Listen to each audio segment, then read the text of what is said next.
and it gives you like things that you can pass down to the next generation, and it's a reason for living a long life, following his ancestors' words, and to achieve and honor them in their words. So basically, taking what they taught to you and applying that to your life, and just pushing that on to further generations. Listen, if you want to endure in the mouth of the hearers, speak after you have mastered the craft.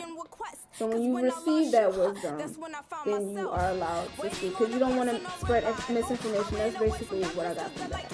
But like I said, I did a book review on this. I go more into depth about the book, so check that out. From the Maroons to Marcus Garvey, historical development. This talks about basically the Maroons, and it's by Saku Tafari, historical development.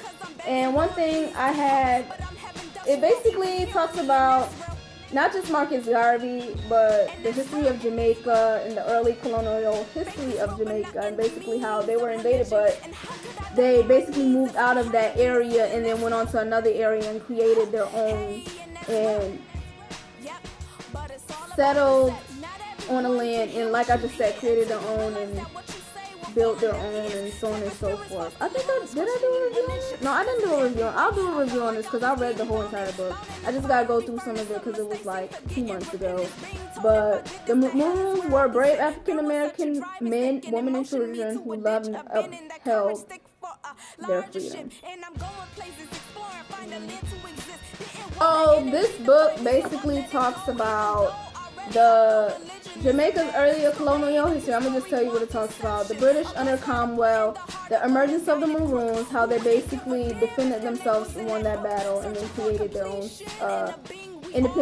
joined the independent settlement, created their own. It goes into depth about the Maroons, and it says the Maroons were brave African men, women, and children who loved and upheld their history. They never saw Jamaica as a homeland because it was just an island, but they always saw Africa as their true home.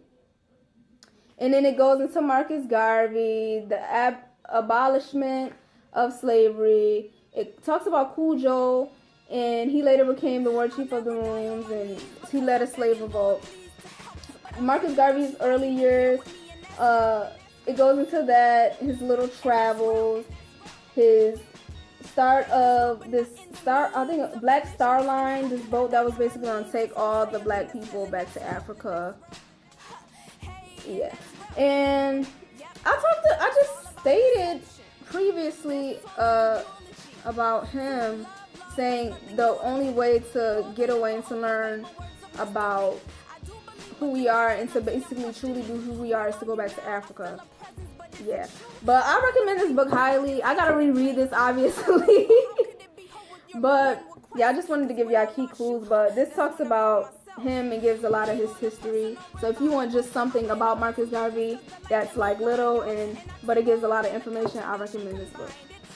Next one is Melanin, What Makes Black People Black by Layla Africa. I did a review on this, so if you want me to go more into depth about that, but it basically explores how to protect and nourish your skin, the differences between black and white people, how it causes emotional behaviors and thoughts, and how it is being destroyed. It basically speaks on the science behind the black person, and it also talks a little bit about the white person, but it goes into depth. Like, you gotta sit down and decipher a lot of this stuff and really go through some of this stuff to understand what it's talking about.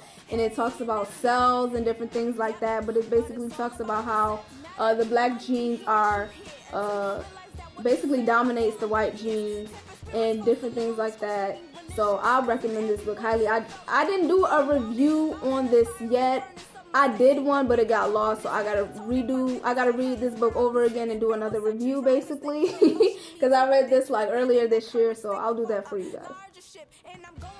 Another book I recommend is The Miseducation of the Negro, and this basically talks about the miseducation of the Negro, and basically how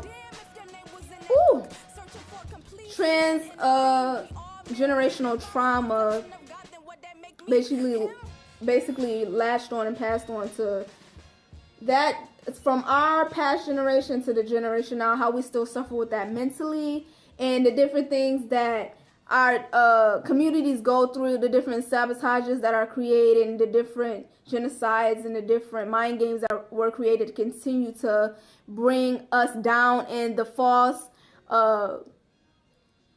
imagery of our people throughout the media, throughout the world, and just different things like that. I did a review on this too, so if you want me to go more into depth about this book, look at the review, because I gave a really clear, thorough, passionate review on this book.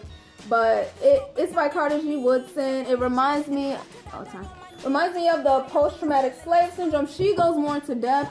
This book and this book combines, honestly.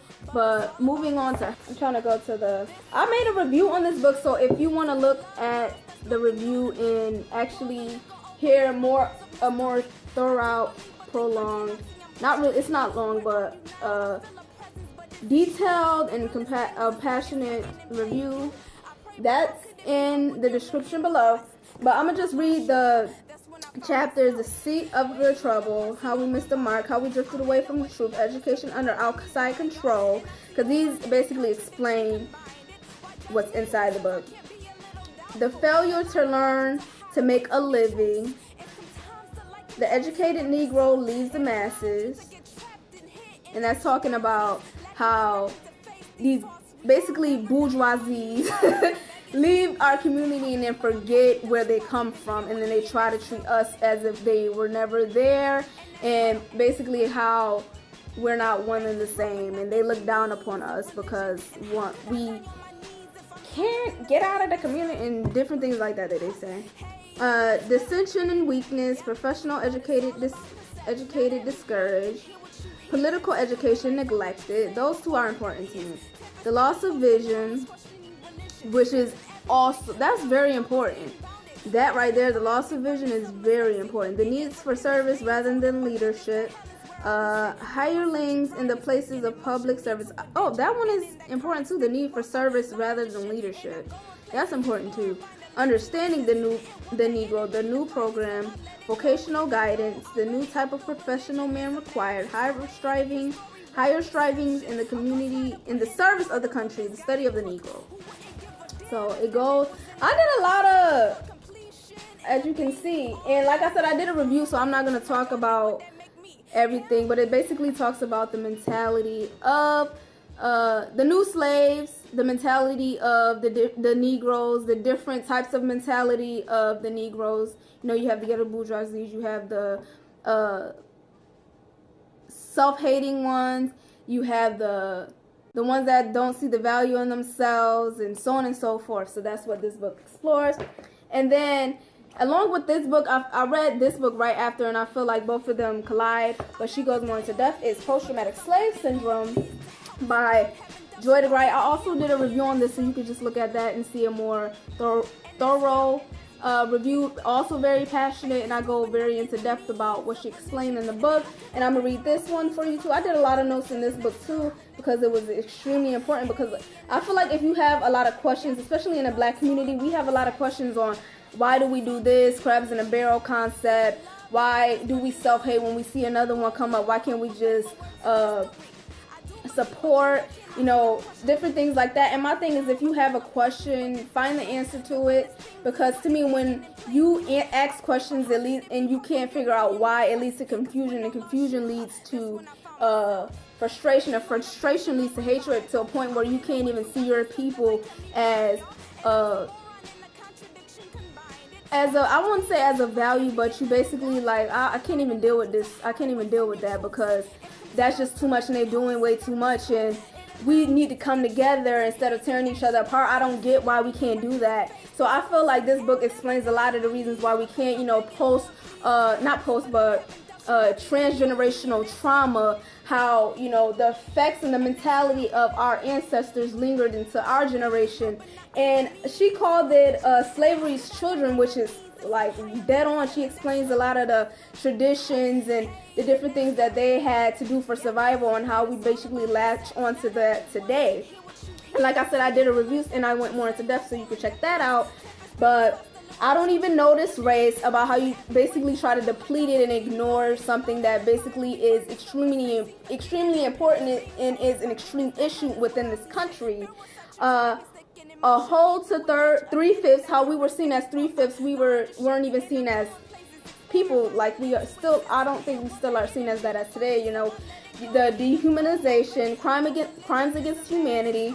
It goes into depth about that. Post-traumatic slave syndrome, the mentality, slavery's children, like I just said, in the healing process, how you get through that. I went so into depth about that, but I feel like it's very important because when you understanding means love, and then you can be like, okay, so now that I get this, how can I help? How could I change the dialogue of my people from yesterday to today into the future? No, like what can I do to help my people and to get my people into the place where we need to be, mentally, spiritually, emotionally, financially, in every way that we can. Like what can we do? Group economics, group politics, that's going to take unity and stuff like that, but it could all start with one person coming together and like, look, this is something that we can do, and then another person wanting to be included and wanting to be involved. And another thing, get involved, volunteer. If you don't see something going on, create it. Or if you see different things going on in the community, become a part of that, because there are a lot of people in our community making changes and basically being that positive role that we need within our community. There's so many people who are doing that, and I feel like that doesn't get the attention that it needs because we focus so much on just on the negative, that we don't even focus on the positive and acknowledge that and prolong with that. Instead, we be like, oh, this is going on and this is going on, I don't understand, let's just talk about it and gavel. But instead of trying to fix things out and figure things out and come up with solutions, we rather talk about it and down it. And that right there that's basically, you are a part of the problem when you do that, because one, you're adding to those people who are looking inside our community, not technically coming to our community to figure out what's going on, what's the issue.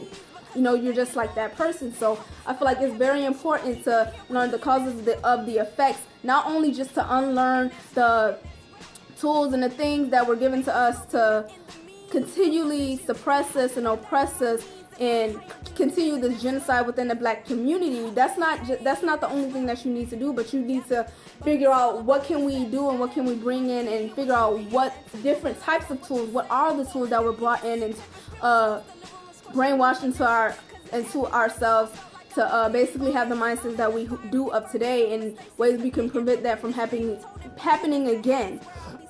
When we do come to that place of like when the Black Panthers and then the dismantle of that group, and just different things like that, how can we prevent that from happening? And then even if it does happen, what can we do to basically create something else and basically have like a plan B?